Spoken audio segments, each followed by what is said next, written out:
Hello everyone, my name is Swapnil sir और इस video में डिस्कस करने वाले हैं क्लास 8 का मैथमेटिक्स। हम लोग डिस्कस कर रहे थे चैप्टर नंबर 10 जो कि है फैक्टराइजेशन। तो इस चैप्टर में हमने लास्ट टू लेक्चर्स में हमने फैक्टराइजेशन, लास्ट क्लास में याद होगा तो फैक्टराइजेशन यूजिंग एंटिटीज देखा था एंड ऑफ कोर्स फैक्टराइजेशन का जो बेसिक कंसेप्ट क्या होता है वो हमने सीखा था। तो अब मैं थोड़ा सा एक बार रिकैप कराता हूं कि जो हमने अलजेब्रिक एक्सप्रेशन एंड एंटिटीज में जो भी चीजें कवर की थी, इसमें कुछ अभी इसका एक्स्ट्रा कुछ चीज जो उसमें बची हुई थी, जो बहुत लोगों ने मुझे पूछी भी थी इनफैक्ट उस टॉपिक में जब डिस्कस कर रहा था मैं। जैसे कि याद होगा तो अलजेब्रिक एक्सप्रेशंस में हमने addition of two algebraic expressions किया, subtraction of two algebraic expressions किया, even multiplication of two algebraic expressions किया। लोगों के बहुत कॉमन डाउट आए थे उसमें कि sir division of algebraic expressions क्यों नहीं किया, कि दो अलजेब्रिक एक्सप्रेशंस को डिवाइड कैसे करेंगे, तो वो सब कैसे सीखना है। तो वो भी आएगा, जैसे कि मैंने उनको कहा था कि वो आएगा। कब आएगा? वो इस चैप्टर में आएगा, इस चैप्टर फैक्टराइजेशन में। तो उसका टाइम आ गया, वो आज अपन डिस्कस करने वाले हैं डिवीजन ऑफ अलजेब्रिक एक्सप्रेशंस। तो डिवीजन ऑफ अलजेब्रिक एक्सप्रेशंस में मैंने उस टॉपिक उस टाइम कवर क्यों नहीं किया था, क्योंकि उसके लिए तुम्हें थोड़ा सा फैक्टराइजेशन का आइडिया होना चाहिए कि क्या होता है फैक्टराइजेशन। ठीक है, तो क्योंकि डिवीजन में पूरा का पूरा जो कंसेप्ट है वो बेस्ड ऑन फैक्टराइजेशन ही है, कि जब तुम फैक्टराइज कर पाओगे अच्छे से तभी अच्छे से डिवाइड कर पाओगे। ठीक है, तो यहाँ पे जो हम लोग जो डिवीजन कर रहे हैं अलजेब्रिक एक्सप्रेशंस का, वो यूजिंग हम लोग फैक्टराइजेशन करने वाले हैं। इनफैक्ट एक और मेथड होता है जो लॉन्ग डिवीजन मेथड होता है, जिसमें हम लोग कोई पॉलिनोमियल है, कोई भी अपना इक्वेशन है या फिर ऐसा कोई भी पॉलिनोमियल है बोल दो, पॉलिनोमियल को किसी और पॉलिनोमियल फिर मोनोमियल से डिवाइड करेंगे, तो उसको एक पर्टिकुलर बड़ा सा मेथड होता है लॉन्ग डिवीजन मेथड। लेकिन उसको तुम लोग फर्दर क्लास में देखने वाले हो। अभी के लिए बस तुम्हें division of algebraic expressions by factorization समझना है। हमने फैक्टराइजेशन तो ऑलरेडी समझ लिया था कि फैक्टराइजेशन का मतलब क्या होता है, कि कोई भी एक बड़े से चीज को हमें कुछ छोटे छोटे चीजों में ब्रेक करके लिखना है, तो उसके फैक्टर्स बना रहे हैं हम लोग। ठीक है, कोई गिवन नंबर, कोई गिवन एक्सप्रेशन को, अलजेब्रिक एक्सप्रेशन को हमें प्रोडक्ट ऑफ टू और मोर अलजेब्रिक एक्सप्रेशंस में अगर कन्वर्ट करना है, तो इस प्रोसेस को कहते हैं फैक्टराइजेशन। और ये जो बहुत सारे मैंने कन्वर्ट करके लिखे ब्रैकेट्स में, वो होंगे उनके फैक्टर्स। तो इस तरीके से क्या होगा हमारा, यहाँ पे डिवीजन दो चीजों का हो सकता है, मतलब दो अलजेब्रिक एक्सप्रेशंस का हो सकता है। तो देखो याद होगा तो अलजेब्रिक एक्सप्रेशन में मैंने जो प्रीवियस चैप्टर जो था अलजेब्रिक एक्सप्रेशन एंड एंटिटीज, उसमें मैंने एक चीज कवर कराई थी पॉलिनोमियल एंड एक और कवर कराया था मोनोमियल। तो याद होगा तो पॉलिनोमियल का मतलब क्या था, कि अगर ऐसा कोई अलजेब्रिक एक्सप्रेशन जिसमें एक से ज्यादा टर्म्स हो तो उसे कहते हैं पॉलिनोमियल। और मोनोमियल का मतलब क्या था, ऐसा कोई अलजेब्रिक एक्सप्रेशन जिसमें बस एक सिंगल टर्म हो तो उसको कहते हैं मोनोमियल। तो याद होगा तो जब हमने मल्टीप्लिकेशन देखा था तो हमने multiplication of monomial bye monomial देखा, फिर मोनोमियल बाय पॉलिनोमियल देखा, और फाइनली पॉलिनोमियल बाय पॉलिनोमियल देखा। सिमिलर वे में हम लोग डिवीजन के लिए भी सेम चीज करने वाले हैं। ठीक है, monomial by polynomial, monomial by पहले स्टार्ट करेंगे मोनोमियल से, फिर उसके बाद मोनोमियल बाय पॉलिनोमियल से भी डिवीजन देखेंगे। ठीक है, and finally polynomial bye polynomial का डिवीजन भी देखेंगे। तो टेंशन मत लेना, बहुत सिंपल सा टॉपिक है, धीरे धीरे समझते चलेंगे। अगर तुम्हें फैक्टराइजेशन अच्छे समझ में आया है तो ये टॉपिक जो है डिफिकल्ट नहीं जाना चाहिए। ठीक है, सबसे पहले मैंने पॉलिनोमियल का एक और अल्टरनेट डेफिनेशन लिखा है जो कि बहुत इंपॉर्टेंट है। पॉलिनोमियल एक बहुत ही इंपॉर्टेंट चीज होती है, क्योंकि आगे फर्दर जो है 9th और 10th स्टैंडर्ड में इस पर पूरे के पूरे एक एक चैप्टर्स बेस्ड है और पूरे बहुत से इस पे कुछ कुछ थियरीज है। तो ये पॉलिनोमियल को तुम्हें समझना है, क्योंकि इसीलिए मैं कहता हूं कि ये चैप्टर 9 जो था अलजेब्रिक एक्सप्रेशन है एंटिटीज, ये जो चैप्टर 10 है फैक्टराइजेशन, और वो जो भी एंटिटीज मैंने उसमें कवर किए थे, तो वो सब जो चीजें हैं वो सब के सब तुम्हें यूज होने वाले हैं आगे के फर्दर चैप्टर्स में। तो अगर तुम्हें यहाँ पे कहीं डिफिकल्टी जा रही है तो आगे बहुत डिफिकल्टी जाएगी। इसलिए अगर कुछ भी डाउट आ रहा है, कुछ भी चीज दिक्कत जा रही है, तो तुरंत के तुरंत पूछो मेरे से। ठीक है, तो पॉलिनोमियल का एक और मैंने डेफिनेशन लिखा, ध्यान से सुनना। अलजेब्रिक एक्सप्रेशन, तो पॉलिनोमियल का अलजेब्रिक एक्सप्रेशन है, इसमें तो कोई डाउट नहीं रहना चाहिए। इन विच द वेरिएबल इन्वॉल्व, तो जो भी variable x, y, z, a, b, c, जो भी वेरिएबल्स इन्वॉल्व है उस अलजेब्रिक एक्सप्रेशन में, have only non negative. Non negative का मतलब क्या है, जो नेगेटिव नहीं है। इसका मतलब पॉजिटिव या फिर जीरो, ऐसे लिख सकते हैं इसको, ग्रेटर देन और इक्वल टू जीरो। ऐसे नंबर्स जो नेगेटिव नहीं है, इसका मतलब जीरो एंड जीरो के आगे जो भी नंबर्स है। नॉन नेगेटिव इंटीग्रल पावर्स, तो इंटीग्रल का मतलब इंटीजर। ठीक है, नॉन नेगेटिव का मतलब जो भी पॉजिटिव जो भी चीजें हैं जीरो, एंड इंटीग्रल का मतलब इंटीजर। तो पॉजिटिव इंटीजर्स उसके पावर्स रहेंगे, तो ही इसका मतलब पावर मतलब जो अपने एक्सपोनेंट्स एंड पावर्स में हमने देखा था कि वो पावर्स। तो अगर ऐसे कुछ नॉन नेगेटिव इंटीग्रल पावर्स अगर रहते हैं उन वेरिएबल्स के, तो हम लोग कहते हैं कि वो एक पॉलिनोमियल है। Of course polynomial more than one terms भी होता है, लेकिन पॉलिनोमियल में ये भी एक इंपॉर्टेंट चीज होती है। जैसे कि अगर एग्जांपल दिया जाए तुम्हें, तुम लोग समझ जाओगे उससे ही, जैसे कि x square plus x minus one, तो ये एक पॉलिनोमियल है। सिमिलरली एक्स प्लस वन, ये भी एक पॉलिनोमियल है। ठीक है, तुम्हें लिखना है x cube minus three x plus x square, ये भी एक पॉलिनोमियल है। ठीक है, 1/2 x square minus 3/5 x plus 2/5, ये भी एक पॉलिनोमियल है। तो देखो यहाँ पे जो चीजें हैं, ये जो पावर्स आ रहे हैं वेरिएबल, देखो वेरिएबल कौन सा एक्स है, तुम चाहते हैं वेरिएबल अलग अलग भी लिख सकते हो। वेरिएबल्स क्या है यहाँ पे, हर एक केस में एक्स है।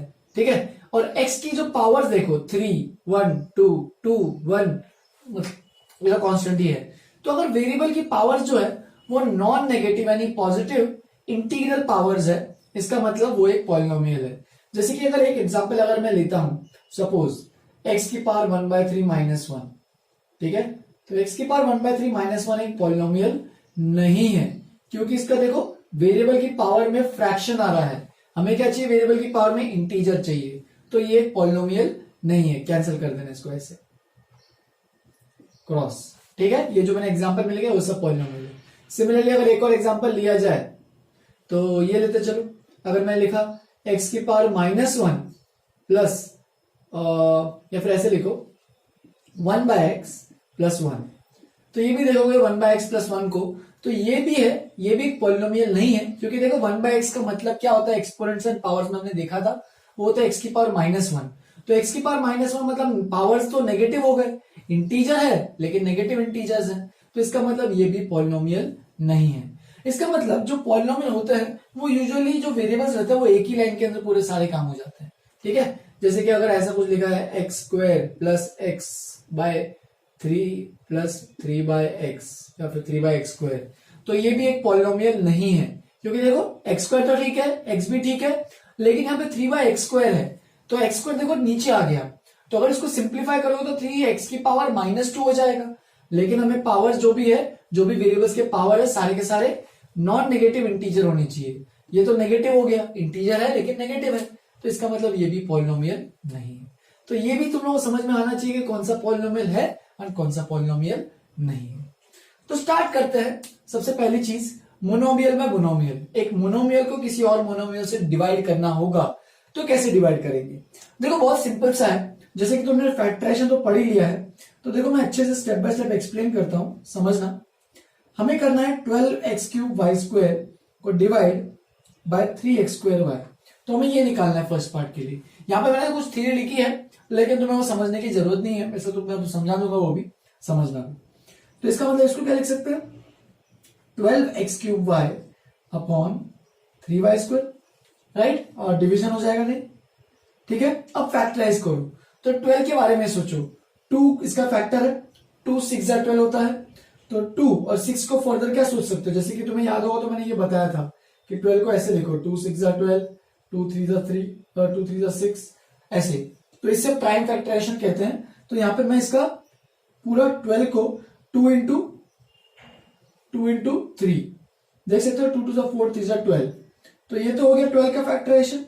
x³ को लिख दो x into x into x, और y को तो वैसे ही रखो, तो ये तो न्यूमरेटर वाला काम हो गया। डिनोमिनेटर में देखो 3 तो बस है प्राइम, x स्क्वायर को देखो क्या लिख सकते हो, x into x into y। बस अब तुम्हें क्या देखना है, जो भी यहाँ पे कॉमन जो चीजें आ रही है ऊपर और नीचे में, उनको कैंसिल कर दो। जैसे कि देखो यहाँ पे एक 3 है, यहाँ पे भी 3 है, कैंसिल। देखो यहाँ पे 2x है, यहाँ पे भी 2x है, तो ये पूरा कैंसिल, 2x। यहाँ पे एक पर्टिकुलर y है और यहाँ पे भी एक y है, कैंसिल। तो देखो डिनोमिनेटर में सब कुछ कैंसिल हो गया, और न्यूमरेटर में क्या बचा है तो देखो, तो न्यूमरेटर में बचा है 2 2 4, और देखो सब कुछ तो हट गया, बस एक x बचा है। तो इसका मतलब जब तुम इस मोनोमियल को इस मोनोमियल से डिवाइड करोगे तो हमें बस 4x मिलेगा। या फिर तुम एक और चीज सोच सकते हो, इस चीज में अगर तुम 4x मल्टीप्लाई करोगे तो देखो 4 3 12, x स्क्वायर को x से मल्टीप्लाई करो, x³, और एक और y भी आना चाहिए था, मैंने शायद लिखा नहीं, यहाँ पे y स्क्वायर था, एक और y भी आएगा, तो यहाँ पे 4xy लिख देना, ठीक है। तो इस तरीके से एक x एक y और दो 2 बचे हुए थे, तो 4xy अपना आंसर आना चाहिए, ठीक है। अब देखो यहाँ पे क्या लिखा है, समझना। The coefficient of the quotient, सबसे पहले कोएफिशिएंट का मतलब जानो, ठीक है।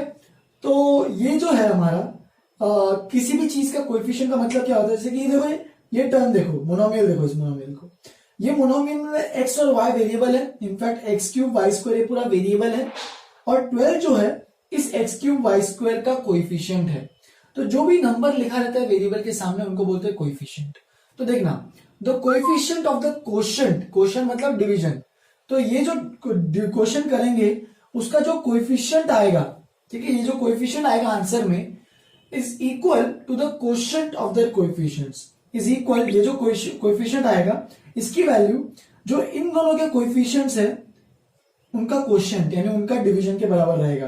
यानी देखो 12/3, 12 को 3 से डिवाइड करोगे तो 4 आएगा, 4 आया, ठीक है। फिर देखो second part, the variable part in the quotient of the two monomials is equal to the quotient of the variables in the given monomials. मतलब वही, यहाँ पे जो वेरिएबल्स है और यहाँ पे जो वेरिएबल्स है इनका क्वोशिएंट के बारे में देखो, देखो एक्स क्यूब है, यहाँ पे एक्स स्क्वायर है, तो एक्स क्यूब और एक्स स्क्वायर, तो अगर सोचोगे तो ऊपर में क्यूब है नीचे में स्क्वायर है, तुम यहाँ पे एक्सपोनेंट्स एंड पावर्स की प्रॉपर्टी भी यूज कर सकते हो। देखो दोनों में बेस जो है वो एक्स है, पावर ऊपर में 3 है नीचे में 2 है, तो एक्स की पावर 3 - 2 हो जाएगा। सिमिलरली ये क्या बनेगा, y की पावर 2 - 1, देखो वाई स्क्वायर और y है तो 2 - 1, तो देखो x की पावर 3 - 2 तो x की पावर 1 यानी x, y की पावर 2 - 1 यानी y की पावर 1 यानी y। तो इस तरीके से हमारे पास 4xy जो टर्म आएगा वो आएगा। सिमिलरली अब सेकेंड पार्ट को भी करेंगे, 63a² b की पावर 4 c की पावर 6 को डिवाइड करेंगे हम लोग 7a² b² c³, ठीक है। अब देखो क्या होगा, हमें मिलेगा 63a² b की पावर 4 c की power 6 upon 7a² b² c³। तो देखो मैं अभी डायरेक्टली कर रहा हूं, तुम चीजों से फैक्टर्स ओपन करके भी कर सकते हो, कोई दिक्कत नहीं है। वैसे स्टेप बाय स्टेप ऐसे फैक्टर ओपन करो और जो भी कैंसिल हो रहा है वैसे करो। तुम चीज तो डायरेक्टली ये मेथड का भी यूज कर सकते हो। देखो 63 और 7 ये दोनों के कोएफिशिएंट्स हैं, ऊपर के कोएफिशिएंट 63 है, नीचे वाले का 7 है, तो 63 को 7 से डिवाइड करो तो 7 9 से 63 होता है, तो 63/7 हो जाएगा 9, ठीक है। फिर देखो a² और नीचे भी a² है, तो इसको तो तुम्हें कुछ बोलने की जरूरत ही नहीं है, दोनों आपस में कैंसिल हो जाएंगे, 2a ऊपर 2a नीचे। फिर b की पावर 4 है, b की पावर 2 है, तो तुम इसको लिख सकते हो b की पावर 4 - 2।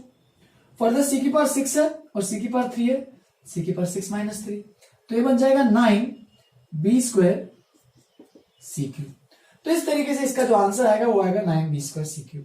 तुम चीजों का स्टेप बाय स्टेप एग्जाम में तो ऐसे ही करना कि सबको अच्छे से ओपन करो, फैक्टराइज करो सबको, एंड फैक्टराइज करके जो भी कॉमन टर्म्स आ रहे हैं, कॉमन फैक्टर्स आ रहे हैं, उनको कैंसिल करते जाओ। तो बहुत सिंपल चीज है मोनोमियल का मोनोमियल को डिवाइड करना, ठीक है। अब नेक्स्ट मेथड में नेक्स्ट स्टेप पे आता है, नेक्स्ट जो टाइप ऑफ डिवीजन है वो है पॉलिनोमियल को अगर मोनोमियल से डिवाइड करेंगे तो क्या होगा। तो अगर देखो यहाँ पे एग्जांपल दिया है, इनफैक्ट इसके 2 मेथड होते हैं, जैसे कि मैंने यहाँ पे लिखा है cancellation method and common factor method.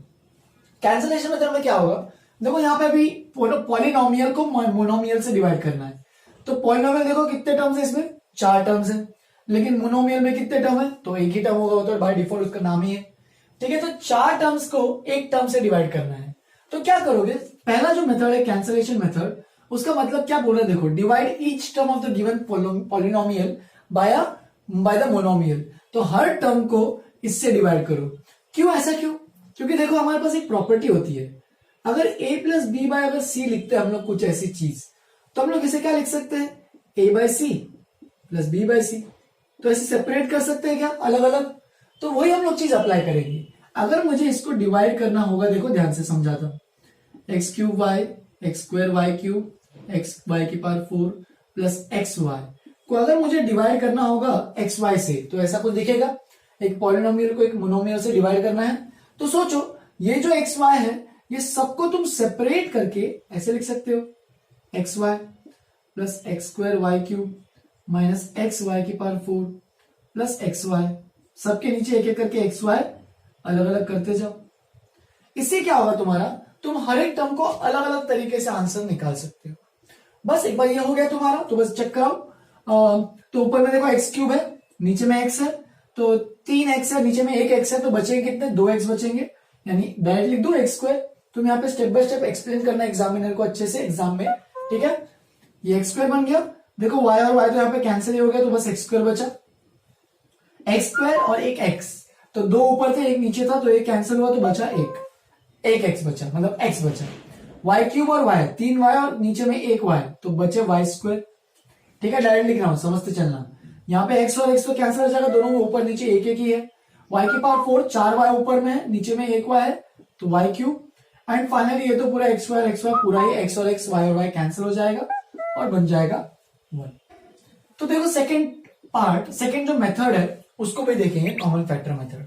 तो कॉमन फैक्टर मेथड में अलग चीज क्या है, तो देखो यहाँ पे मैंने मेथड लिखा है टेक आउट कॉमन फैक्टर्स। नाम में देखो कॉमन जो फैक्टर्स है वो उस पॉलिनोमियल में से, अगर देखो ये हर बार यूज तो नहीं कर सकते, लेकिन अगर तुम्हें उस पॉलिनोमियल में, ये जो पॉलिनोमियल में अगर तुम कुछ कॉमन फैक्टर्स निकाल सकते हो तो निकाल लो।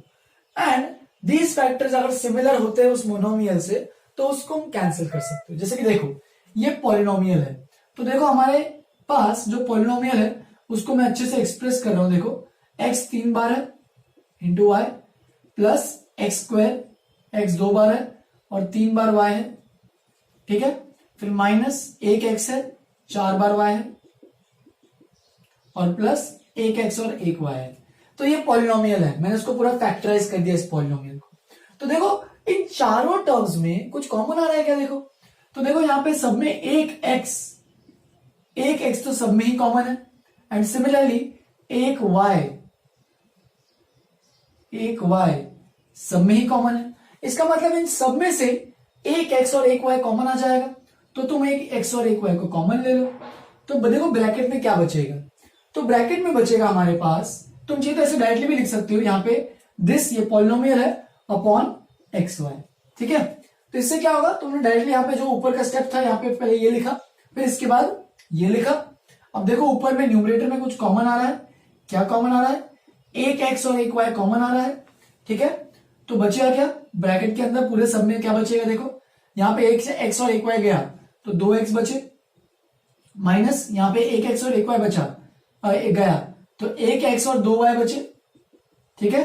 फर्दर यहां पे भी माइनस था, यहां पे एक एक्स और एक वाई गया तो 3y बचे, एंड लास्ट में यहां पे एक एक्स और एक वाई बचा, तो देखो दोनों ही चलेगा यहां से, तो क्या बचेगा, 0 बचेगा, 1, ठीक है। क्योंकि याद होगा तो 1 को किसी से भी मल्टीप्लाई कर सकते हैं, वही वैल्यू आएगी। तो यहाँ पे देख लो x इंटू वाई इंटू 1 करोगे तो ये आएगा x इंटू वाई। तो ये तो हो गया जिसको डिवाइड कर रहे हैं, ये तो पॉलिनोमियल हो गया। और नीचे में क्या होगा, x इंटू वाई को तुम एक्स वाई को तुम x इंटू वाई लिख सकते हो। अब देखो यही बोल रहा था these factors are similar in monomial, तो जो भी फैक्टर्स अगर सिमिलर है मोनोमियल में, जैसे देखो यहाँ पे भी x है, यहाँ पे भी x है, यहाँ पे भी y है, यहाँ पे भी y है, तो तुम उन दोनों को क्या कर सकते हो, कैंसिल कर सकते हो, gets cancelled out by the factor. तो देखो ये कैंसिल हो गया, तो बचा बस क्या बचा है अभी, तो ये बचा है x into x which is x square, ठीक है, x square minus x into y तो x वाई स्क्वायर, प्रॉपर अच्छे से फॉर्म में लिख रहा हूं, माइनस y को 3 बार y क्यूब प्लस 1। तो ये दूसरा मेथड है कॉमन फैक्टर मेथड, जिसमें हम लोग पॉलिनोमियल में से कुछ कॉमन चीजें निकालते हैं और फिर जो भी कॉमन चीजें जो आ रही है उसको मोनोमियल से डिवाइड कर लेते हैं, अगर फैक्टर्स कुछ आ रहे हैं। अगर कुछ नहीं आ रहा तो उसको कुछ नहीं कर सकते, फिर तुम्हें यही करना पड़ेगा, इसको ऐसे, ठीक है। अगर इनमें से कॉमन लेने के बाद इस नीचे वाले टर्म में कुछ कैंसिल हो रहा है तो सही बात है, अच्छी बात है। लेकिन अगर यहाँ पे सपोज इमेजिन करो यहाँ पे a और b आता और यहाँ पे x और y आता तो कैंसिल नहीं हो पाएगा, तो तुम्हें वो कैंसिलेशन और जो कॉमन फैक्टर वाला मेथड जो है वो यूज नहीं करना पड़ेगा, इसमें सीधा तुम कैंसिलेशन मेथड यूज कर सकते हो।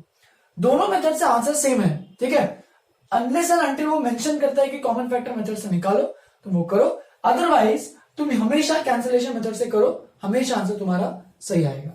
हर एक टर्म को उस मोनोमियल से डिवाइड करो और आंसर निकालो। तो इस तरीके से हम लोग करते हैं division of polynomial by monomial, ठीक है।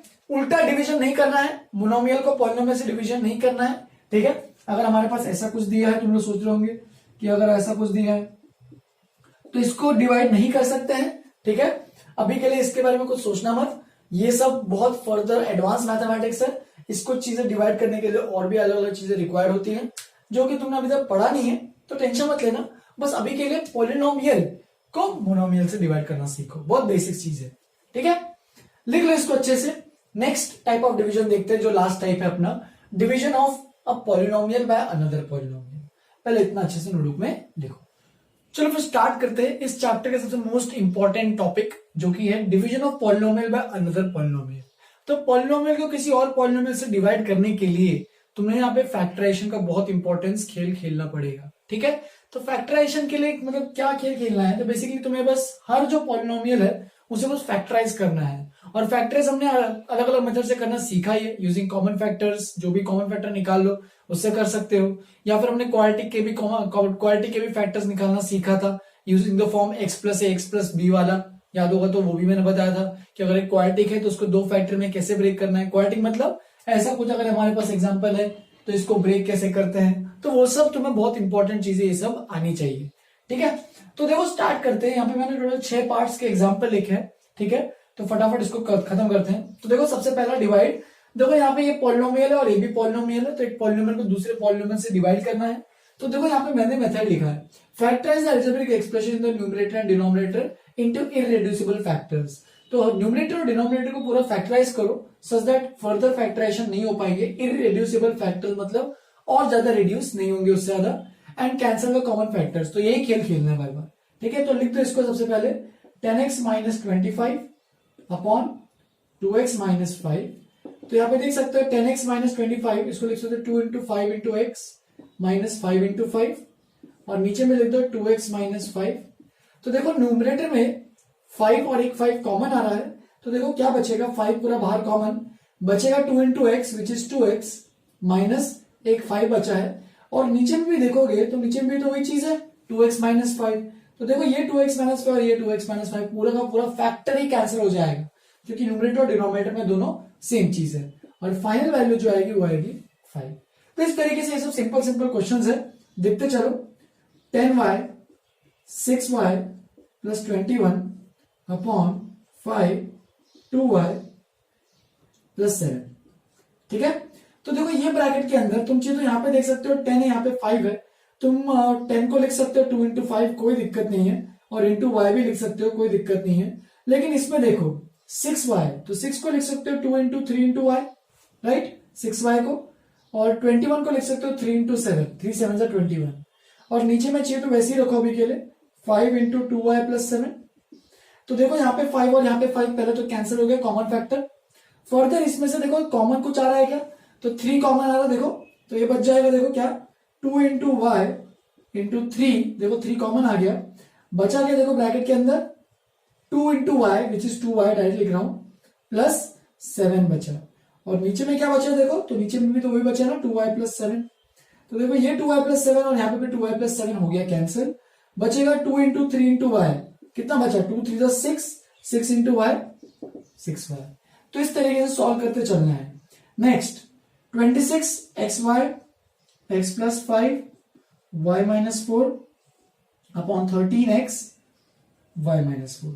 चाहिए तो सबको फैक्टराइज कर दो, 26 को लिख दो 2 इंटू 13 होता है 26 into x into y into x plus 5 into y minus 4, और नीचे में भी फैक्टराइज करके रख दो, वैसे तो ऑलरेडी फैक्टराइज ही है, बस मल्टीप्लीकेशन डाल दो, ऐसे बन जाएगा। अब देखो 13 और एक 13 कैंसिल, x और एक क्या कैंसिल, एंड कुछ कैंसिल हो जाएगा y माइनस 4 कैंसिल।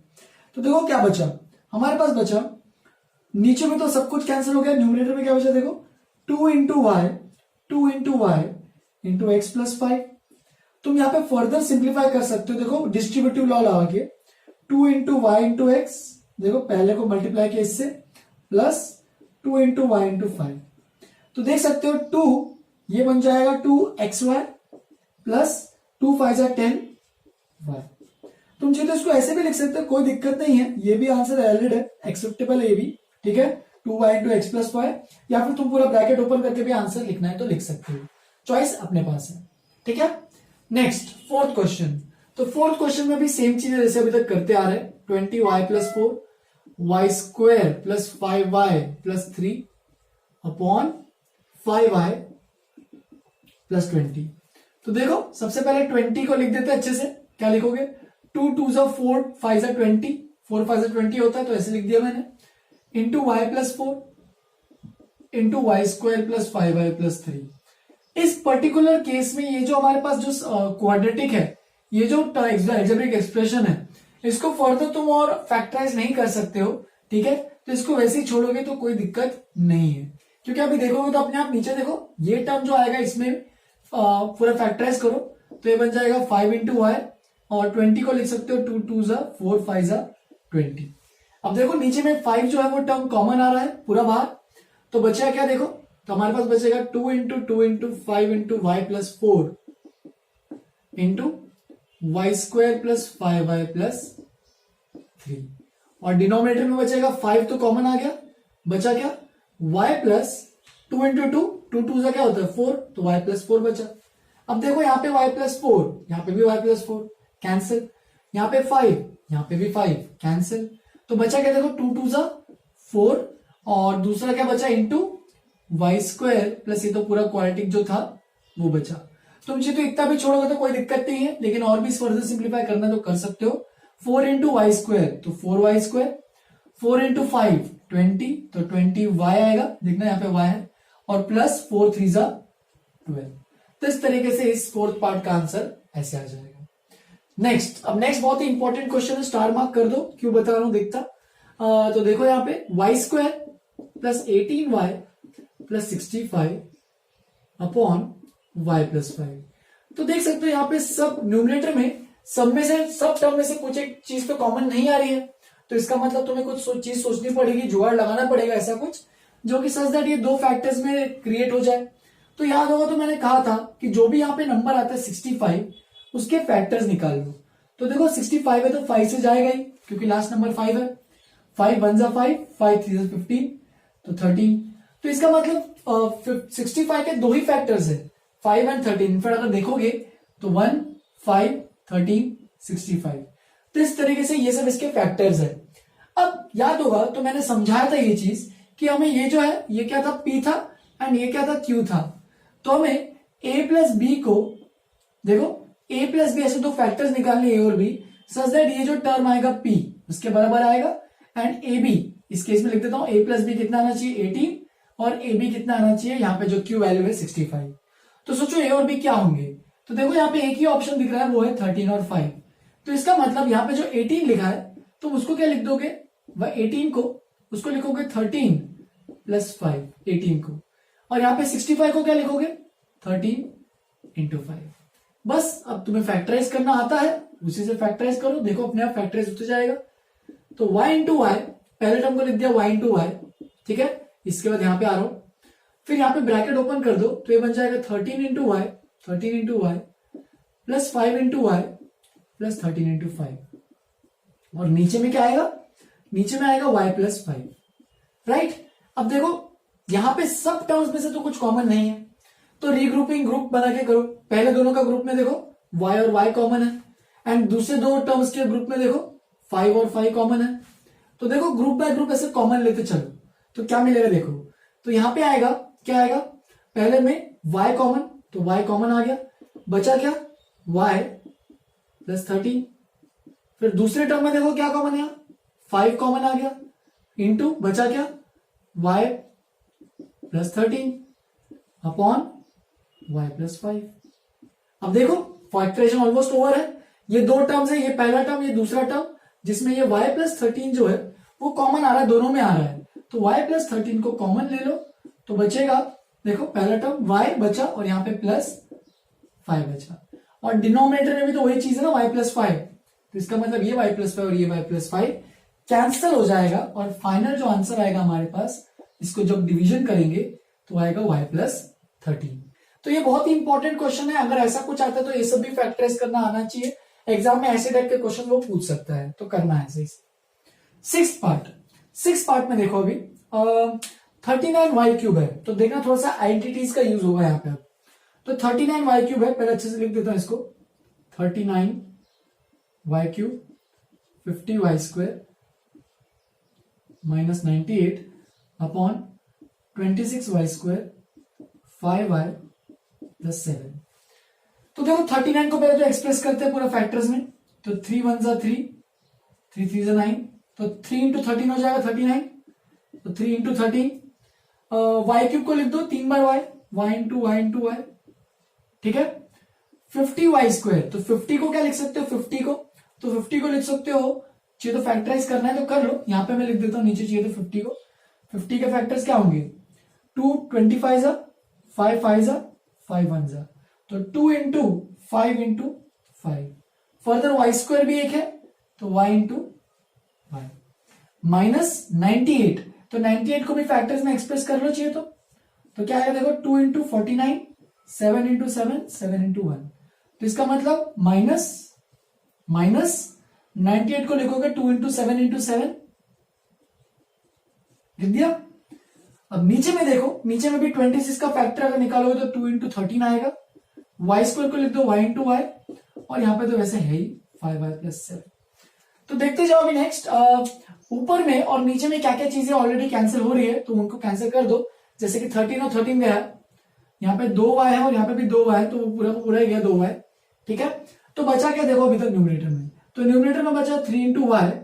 फर्दर ये जो ब्रैकेट है इसमें देखो क्या कॉमन आ रहा है, तो इन दोनों टर्म्स में ये जो 2 है ये पूरा कॉमन आ रहा है, तो मैं इंटू एक y, एक तो y लिख दिया मैंने, बचा हुआ था 3 इंटू वाई, और एक और 2 जो है वो कॉमन आ गया, तो बचा क्या देखो 5 into 5 into y into y, जिसको मैं क्या लिख सकता हूं देखो 5y और इंटू 5y, तो 5y 2 बार मल्टीप्लाई हो रहा है, इसका मतलब 5y का होल स्क्वायर, देखना था आंसर बहुत इंपॉर्टेंट है।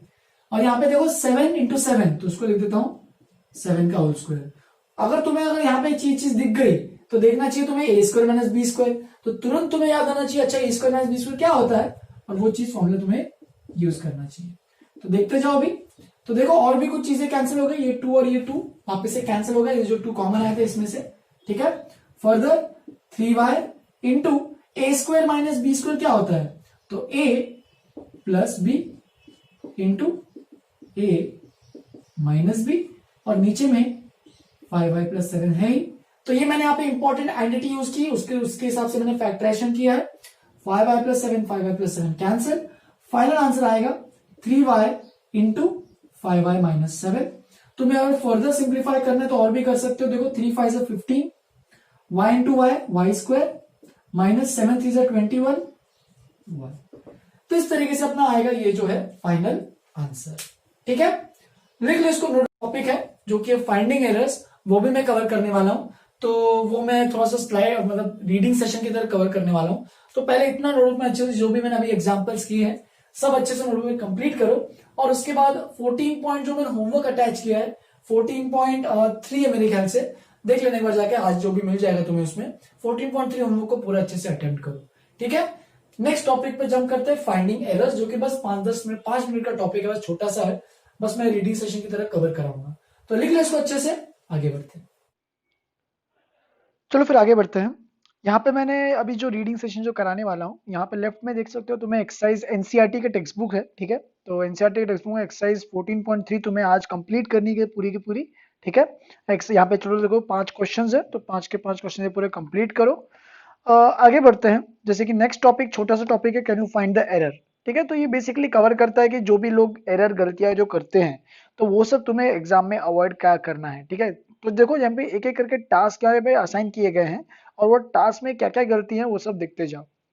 टास्क नंबर 1 को देखो, तो while solving an equation Sarita does the following, तो 3x plus x plus 5x equal to 72, ठीक है। तो उसने देखो 3x plus x plus 5x को उसने 8x लिख दिया, ठीक है। ऐसा क्यों हुआ 8x, यहाँ पे एक्चुअल में कितना आना चाहिए था 3x plus x plus 5x, तो देख सकते हो यहाँ पे अगर देखोगे तो 3x और x 4x हो जाएगा, और 4x plus 5x 9x हो जाएगा, और 9x इक्वल टू कितना आता है 72, राइट। तो यहाँ पे ये गलती की है कि उसने 8x को इज इक्वल टू 72 लिख दिया, ठीक है। तो देखो यहाँ पे जो एक क्लाउड बना हुआ है राइट पे, उसमें देखो क्या लिखा है, coefficient one of a term is usually not shown but while adding like terms we included in the sum. तो बहुत लोग क्या करते हैं, गलतियां जो कॉमन गलतियां होती है लोगों से, ये अगर हमारा कोएफिशिएंट किसी चीज का 1 है तो वो अपन लिखते नहीं है, तो लोग क्या करते हैं वो एडिशन में करते करते वो चीज भूल जाते हैं करना है, ठीक है। तो वो सब चीजें तुम्हें बिल्कुल अवॉइड करनी है, ठीक है। ये x जो है यहाँ पे जो लिखा है बीच में जो x, उसको एक बार ऐड मत करना भूलना, यहाँ पे 3x plus 5x तो है ही, एक और x वो 9x हो जाता है। तो ये पहला एरर है जो कि बहुत लोग करते हैं, वो तुम्हें अवॉइड करना है आपसे। Next, Appu did the following, x equal to -3। तो फॉर x इक्वल टू -3 मतलब x की वैल्यू हमारे पास -3 है, तो 5x कितना हो जाएगा? तो बहुत लोग क्या करते हैं देखो, 5x, तो 5x का मतलब लोग क्या समझते हैं कि यहाँ पे x को बस -3 डालना है, लेकिन ये भूल जाते हैं कि 5x का मतलब 5 इंटू -3 है। बस 5 -3 नहीं है, ये 5 इंटू -3 है। इसका मतलब 5 इंटू -3 करोगे तो इन दोनों को मल्टीप्लाई करना है, ना कि सब्ट्रैक्ट। जैसे कि यहाँ पे देखो गलतियां देख सकते हो, 5 - 3 इक्वल टू 2, जो कि बिल्कुल गलत आंसर है। ठीक है, तो इसका मतलब तुम्हें करना क्या है, यहाँ पे -15 लिखना है। ठीक है, आंसर जो आना चाहिए वो -15 आना चाहिए। लोग यहाँ पे अगर दो कोएफिशिएंट और वेरिएबल के बीच में यहाँ पे जो चीज है, तो अगर लोग यहाँ पे देखते नहीं है उसे, तो वो उसको सीधा कुछ मल्टीप्लिकेशन भूल जाते हैं उसके बीच में। तो वो सब तुम्हें गलतियां अवॉइड करनी है। ठीक है, यहाँ पे इन्होंने लिखा है देखो, remember to make use of brackets while substituting a negative value. तो देखो यहाँ पे जो भी वैल्यू सब्स्टिट्यूट कर रहे हो, तो हमेशा ब्रैकेट, जैसे कि नेगेटिव वैल्यू जब सब्स्टिट्यूट कर रहे हो किसी भी चीज में, तो ब्रैकेट को यूज करना मत भूलना। लोग यहाँ पे सीधा 5 - 3 2 कर देते हैं, जो बहुत गलत हो जाता है, सीधा गड़बड़, रॉन्ग आंसर सीधा नेगेटिव आ जाए, मतलब गलत हो जाएगा। Next task, task number 3, Namrata and Salma have done the multiplication of algebraic expression in the following manner. तो देखो दोनों ने algebraic expression को कुछ multiplication से किया है, तो उसको देखो अभी एक एक करके। तो नम्रता ने क्या किया इसमें, नम्रता ने 3 टाइम्स x - 4, तो देखो दोनों का क्वेश्चन तो सेम ही है कि 3 टाइम्स x - 4 है हमारे पास, राइट। तो 3 टाइम्स x - 4 को जब वो इक्वल टू कर रही थी, तो उसने क्या किया, 3x - 4 लिख दिया। अब बाय डिफॉल्ट देख ही सकते हो कि इसने, नम्रता ने कितनी बड़ी गलती की है। यहाँ पे मेन जो लॉ होता है वो डिस्ट्रीब्यूटिव लॉ उसने यूज ही नहीं किया। एक्चुअल में 3 इंटू एक्स माइनस 4 को क्या लिखना चाहिए था उसको, 3 इंटू एक्स माइनस 3 इंटू 4, ऐसे लिखना चाहिए था, तभी तो एग्जैक्ट होता। और 3 इंटू एक्स तो 3x बन जाता और -12 बन जाता। हेंस जो सलमा ने किया है वो एकदम सही तरीके से किया है, बट नम्रता ने बिल्कुल गलत किया है।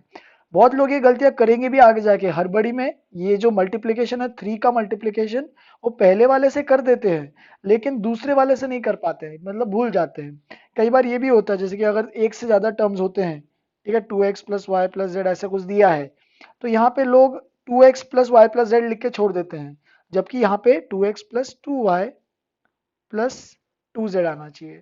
तो ये सब गलतियां अवॉइड करनी है। जैसे कि देखो यहाँ पे क्लाउड में साइड में लिखा क्या है, Remember when you multiply the expression enclosed in a bracket by a constant or a variable outside, each term of the expression has to be multiplied by the constant. तो अगर ऐसा कोई भी टर्म है ब्रैकेट के बाहर, तो हर एक टर्म को मल्टीप्लाई करना मत भूलना। 2 को x से, 2 को y से और 2 को z से सबको मल्टीप्लाई करना है। ठीक है, डिस्ट्रीब्यूटिव लॉ का प्रॉपर वे से यूज करो। बी, तो देखो यहाँ पे अभी नेक्स्ट में क्या दिया है, 2x का whole square is equal to 2x square. तो देखो यहाँ पे 2x के होल स्क्वायर ने कितनी बड़ी गलती कर दी उसने, नम्रता ने वापस से क्या गलती की कि 2x के होल स्क्वायर को, एक्चुअल में 2x का होल स्क्वायर का मतलब क्या करना था उसे, तो उसे करना था 2 इंटू 2, 2x मतलब बेसिकली अगर देखोगे तो 2x को दो बार मल्टीप्लाई करना था डायरेक्टली। ठीक है, 2x इंटू 2x, और 2 इंटू 2 क्या हो जाएगा 4, और x इंटू x क्या हो जाएगा 4x स्क्वायर। तो ये बन जाएगा टोटल में 4x स्क्वायर। जबकि इसने क्या किया, बस 2x को बस 2x स्क्वायर लिख दिया, 2 का स्क्वायर किया ही नहीं। तो ये भी टिपिकल लोग गलतियां करते हैं, जो कि अवॉइड करना है। नेक्स्ट वाला देखो, 2a - 3 into a + 2, 2a - 3 into a + 2। तो इसमें इसने क्या किया देखो, अभी लोग बहुत कॉमन गलतियां करते हैं, क्या करते हैं कि दो ब्रैकेट्स हैं, चलो फर्स्ट को फर्स्ट से मल्टीप्लाई करो तो 2a स्क्वायर आ रहा है, माइनस इंटू प्लस होता है माइनस, और 3 2 होता है 6। तो ये सीधा लोग अप्रोच करते हैं, जो कि बिल्कुल गलत है। यहाँ पे मैंने ये चीज एक्सप्लेन भी की थी बहुत बार कि ये जो ये जो पॉलिनोमियल इंटू पॉलिनोमियल का मल्टीप्लिकेशन जो होता है, उसको अच्छे से ओपन करके करना है। जैसे कि अगर ये 2a - 3 इंटू a + 2 कर रहे हो, तो इसे ऐसे ब्रैकेट की तरह ओपन करो।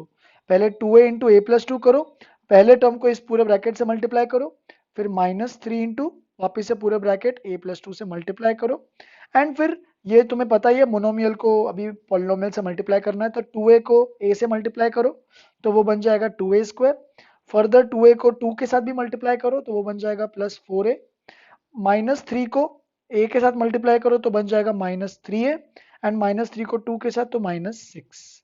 ठीक है। और फाइनली जब देखोगे तो लाइक टर्म्स को ऐड कर देना, ये दोनों टर्म्स को, 4a माइनस 3a बन जाएगा a माइनस 6। तो ये बहुत लोग गलतियां करते हैं सी ऑप्शन में, सीधा ही डायरेक्टली मल्टीप्लाई कर लेते हैं। देखो दो क्लाउड लिखे और remember when you square a monomial the numerical coefficient of each and each factor to be squared, वो भी लिखना है, ठीक है, जैसे कि यहाँ पे बी पार्ट के लिए लिखा था वो भी लिखना है। सिमिलरली सी पार्ट तो देख लिया, डी पार्ट में देखो, डी पार्ट में क्या लिखा है, तो डी पार्ट में लिखा है x प्लस 8 का whole square is equal to, सीधा ये भी लोग गलतियां करते हैं, यहाँ पे आइडेंटिटी का यूज ही नहीं करते हैं, सीधा लिख देते हैं।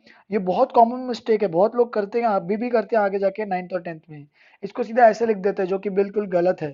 ठीक है, करेक्ट मेथड राइट में दिया है, तुम्हें उसमें आइडेंटिटी यूज करनी है जो कि a प्लस बी का होल स्क्वायर है, क्या होता है a square plus b square plus 2ab, तो ये आइडेंटिटी का यूज करना मत भूलना। ठीक है, नेक्स्ट ई पार्ट, तो ई पार्ट में देखो क्या बोल रहा है वो, ई पार्ट में है सेम चीज है, आइडेंटिटी नेगेटिव वाली है, यहाँ पे a माइनस बी का होल स्क्वायर है, तो इसमें तो मुझे बताने की जरूरत नहीं है। तो नम्रता ने यहाँ पे सारे पांचों के पांच गलत किए, सलमा ने पांचों के पांच सही किए हैं। ठीक है, देखो यहाँ पे राइट लेफ्ट में जो एक क्लाउड दिया है, make sure before applying any formula whether the formula is really applicable. ठीक है, पहले जो भी चीजें लगा रहे हो वो सोच के देखो कि सही में ये एप्लीकेबल है क्या। तुम यहाँ पे x की वैल्यू पुट भी कर सकते हो दोनों साइड इक्वेशन में, जैसे कि देखो यहाँ पे जो लिखा था x प्लस 8 का whole square is equal to x square plus 64।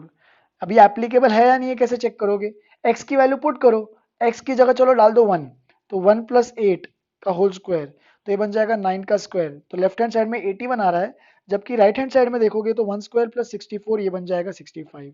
तो ये दोनों इक्वेशन इक्वल है क्या, नहीं, इसीलिए ये एप्लीकेबल नहीं है, जो कि तुम लोग मतलब ये जो कर रहे हो डी ऑप्शन में वो बिल्कुल पूरा का पूरा गलत है। ठीक है, लास्ट टास्क है वो भी देखते चलो।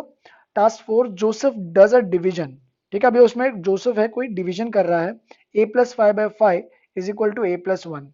ठीक है, ये बिल्कुल गलत है, देख ही सकते हो a प्लस 5/5, लोग क्या करते हैं यहाँ पे सीधा इसको लिख देते हैं, मतलब a 5 यहाँ पे कैंसिल कर देते हैं और लिख देते a प्लस 1, ये भी बिल्कुल गलत चीज है। ठीक है, अवॉइड करना है ये सब चीजें, ये तभी कैंसिल होगा जैसे कि मैंने अभी बताया फैक्टराइजेशन से ही कैंसिल होता है।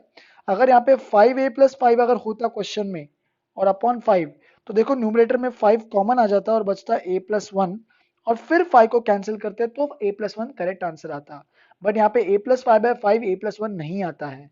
ठीक है, सिमिलरली a प्लस 5/5 a भी नहीं आता है। ठीक है, ये भी अवॉइड करो, जैसे कि देखो सीरीज ने किया a प्लस 5/5 a भी नहीं आता है, a प्लस 5/5 ए भी नहीं आता है, लोग क्या करते हैं इसको कैंसिल करते हैं तो लिख देते हैं बस बचा ए, ये भी बिल्कुल गलत है। सिमिलरली एक्चुअल में जो सुमन ने किया है वो परफेक्ट है।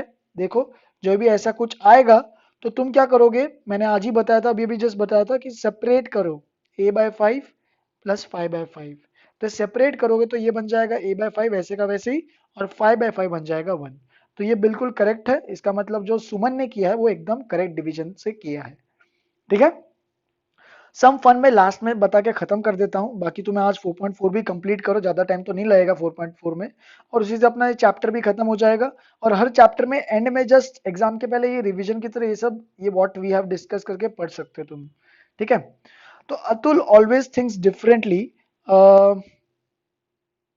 Atul always thinks differently. He asked Sumanti teacher, if what you say is true, then what do I get the right answer for 64/16? तो 64/16 equal to 4 by 16, 4 से 64, 4 by 1 4, सही है।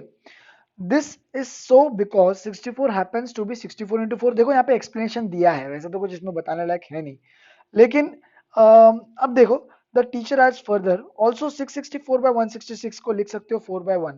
ठीक है, 664 एंड सो ऑन ऐसे लिखते जा सकते हो, बस ये इस तरीके से सोचो कि ये फैक्टर्स को अगर एक्सप्रेस करोगे तो इस तरीके से फैक्टर्स बनते जाते हैं।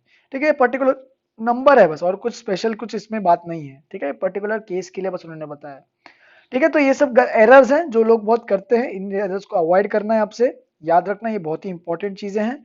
ठीक है, यहाँ पे क्लाउड वाला भी देख लेना, वही जो मैंने बताया, when while dividing a polynomial by monomial we divide each term of the polynomial in the numerator by the monomial in the denominator. तो ऐसे हर एक टर्म को सेपरेट करो और फिर करो, कैंसलेशन मेथड जो है उसका यूज करो। ठीक है, 14.4 कंप्लीट करो। चलो आज के लिए यहीं पे खत्म करते हैं एक्सरसाइज, ये चैप्टर भी पूरा खत्म हो इसी से। ठीक है, पूरा चैप्टर खत्म करो, और अगर कोई भी डाउट आ रहा है तो तुम लोग मुझे पूछ सकते हो। चलो have a good day, enjoy.